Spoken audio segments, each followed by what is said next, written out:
welcome to University Lab Tech School. I'm Lori, the lab tech, and today I'm going to show you how I pour plates.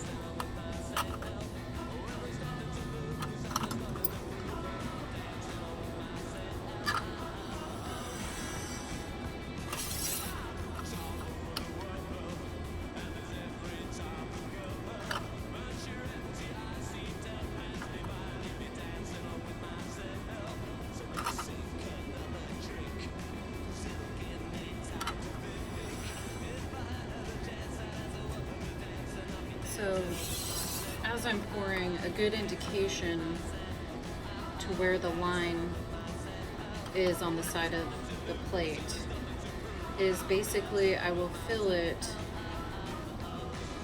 right before it completely fills the bottom of the plate, and then I lift up the flask. So right before it fills the plate, the auger will completely fill the circle at the bottom, and that's basically when I want to lift up.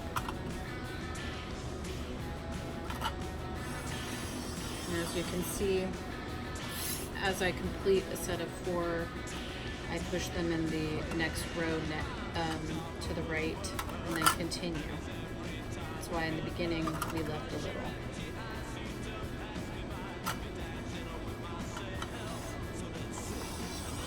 You want to slowly push them, because if you move too fast, the auger will go on the top of the lid. So I want to show you here on the bottom, if I under pour, okay, that was not an under pour, but if I under pour, sometimes you can fill the whole bottom. See, it's like open on the side here, and you can just rock it to completely fill the bottom. And it's still gonna be kind of low, but you know, it's good enough for the students.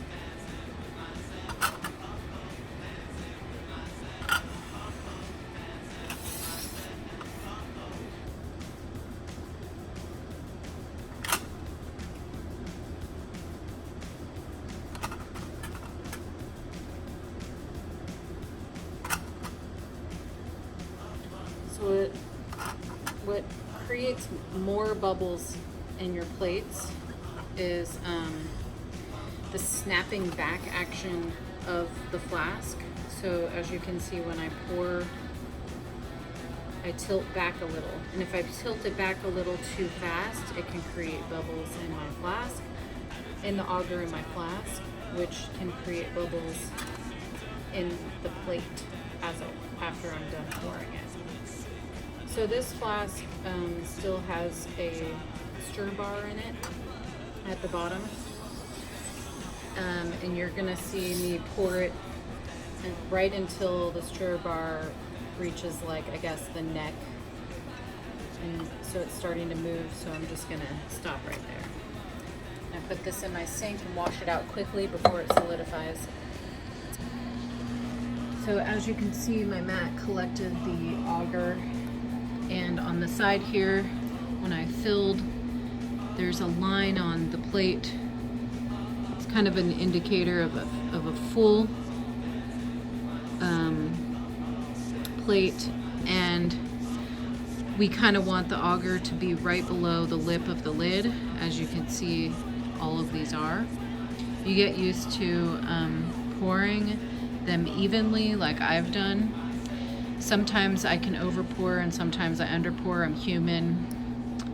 It's not that big of a deal. In some microbiology places, you're gonna have to get it perfect, and in that case, you're gonna pipette the amount required. Usually it's 25 mils to fill these plates. I'm gonna do this next batch with just my gloves and not the heat glove. because this is, you know, warm to touch. It's not hurting. So I usually rest a few paper towels or a washcloth to just dry the outermost surface. And I just take off my autoclave tape now. So I'm gonna, and I tilt it and walk over to my station.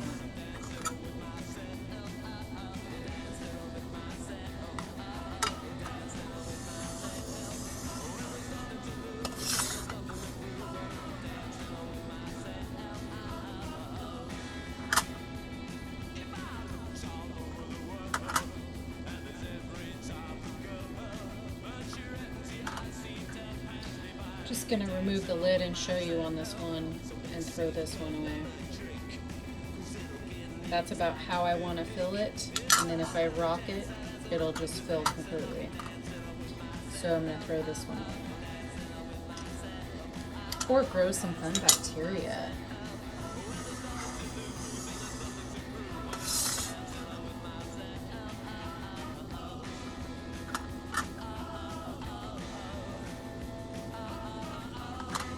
Rock those two a little bit. So, see if I just rock it complete. So some of the drops went on the side of this plate here, at the bottom. And I'm just gonna remove that with like a paper towel, and it got on the table as well. Just gonna remove it with a paper towel after it solidifies. We're fine. And your wrist kind of starts shaking after a while because you get tired of doing these pours. You don't want to touch the lip of the flask on the actual plate because the outside of the flask is more contaminated than the inside, so thus you don't want it touching the sterile plate. You can get to be really fast at this. I usually pour this many plates in like under an hour.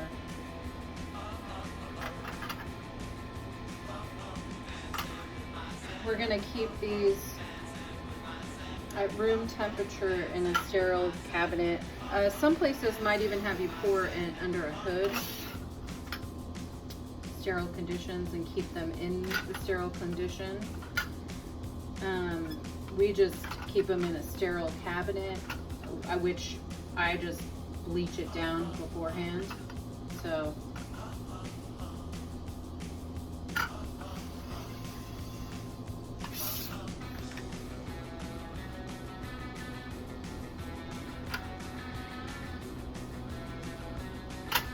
and I let the plates rest for 24 hours to make sure there's no bacteria that grows on them.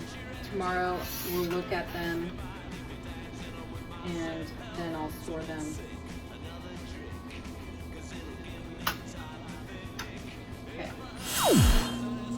Okay, I'm showing you some of the things that can go wrong when pouring plates. Sometimes when you move it too fast, the lid, the auger will go on top of the lid like so. You can correct it by using like a sterile wipe and wiping underneath like an alcohol pad, or you could just throw away the plate because it's unsterile. Another one is on the outside of the plate. You dripped, instead of it having going on the floor, it dripped on the side of the plate like so. You can just, you remove that with a Kim wipe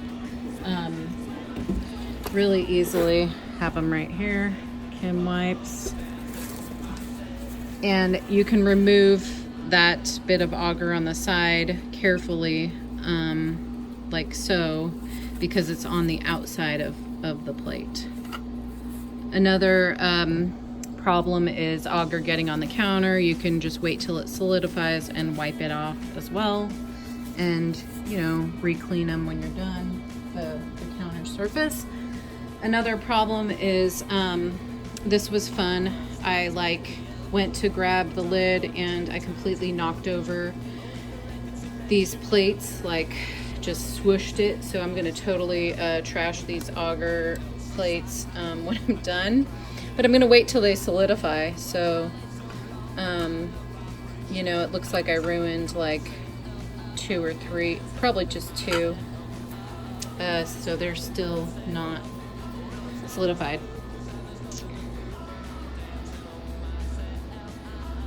Okay, here's an example of a bubble forming. I'm going to show you quickly what I do before it solidifies. I take a sterile transfer pipette, sterile, and it's on the second plate, so you can see I went through the whole pour before I got to my bubble. So I get to my bubble, there it is, and I'm going to quickly pop it. You can try to agitate it a little, see if that pops, but it's not popping. So this is one technique to pop your bubble in your auger. You got to do it before it solidifies, or else it'll create a bubble indent. You lightly just, you could suck up a little bit of the auger, and that's it.